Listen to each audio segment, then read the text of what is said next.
Okay, so here's how to pass the Numeracy NAB of National 4.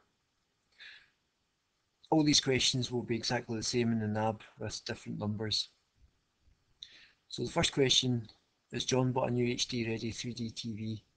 The price was £630 plus VAT. VAT is charged at 20%. What was the total price?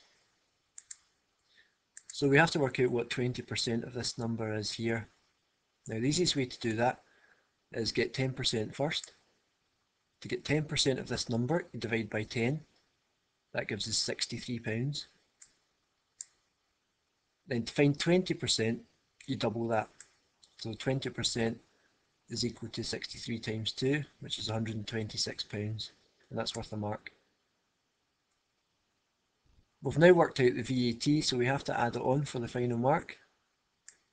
So 630 plus 126 comes to £756.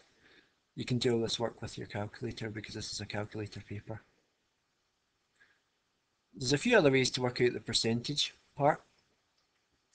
You could do 630 divided by 100 times 20 to get your £126, or you could divide 630 by 5 because 20% is a fifth.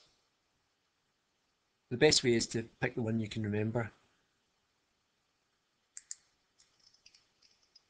Okay, question 2. An empty box has a weight of 210 grams.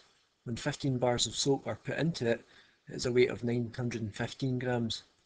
What is the weight of 1 bar of soap? Well, the added part to this question is we don't really want the weight of the box.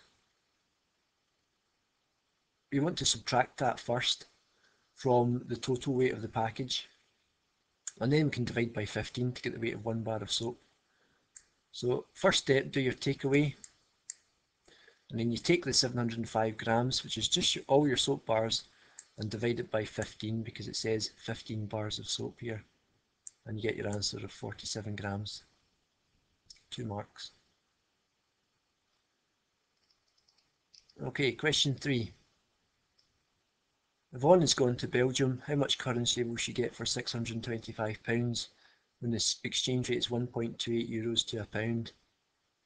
So to get into a foreign currency, we multiply the number of pounds by the exchange rate. Just type it into your calculator and it comes out as 800 euros. Incidentally, to change from euros back into pounds, you would divide by the exchange rate.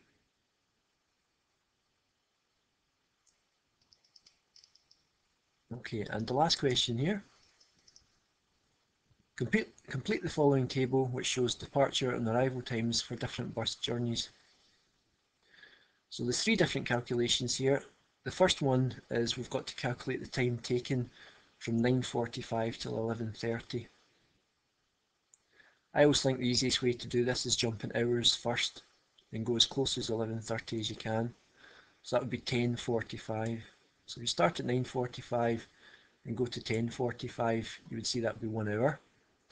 And then to get from 10:45 to 11:30, you think 15 minutes to 11 o'clock and 30 minutes after, so that would be 45 minutes. So it would be 1 hour and 45 minutes. The next example here, we depart at 19:05 or 7:05 and you travel for 3 hours and 20 minutes. So if we start at 19 and you go for 3 hours, you add your 19 and 3, and that gets you 22:05.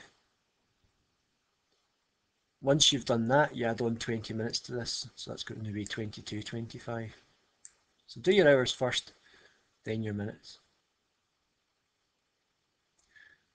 In this example, what you do is you start at 4 o'clock or 1600 hours and go backwards. So if you start at 4 o'clock or 1600 hours and go back 4 hours, you get to 12, but then we have to go back 10 minutes, and that's 11:50.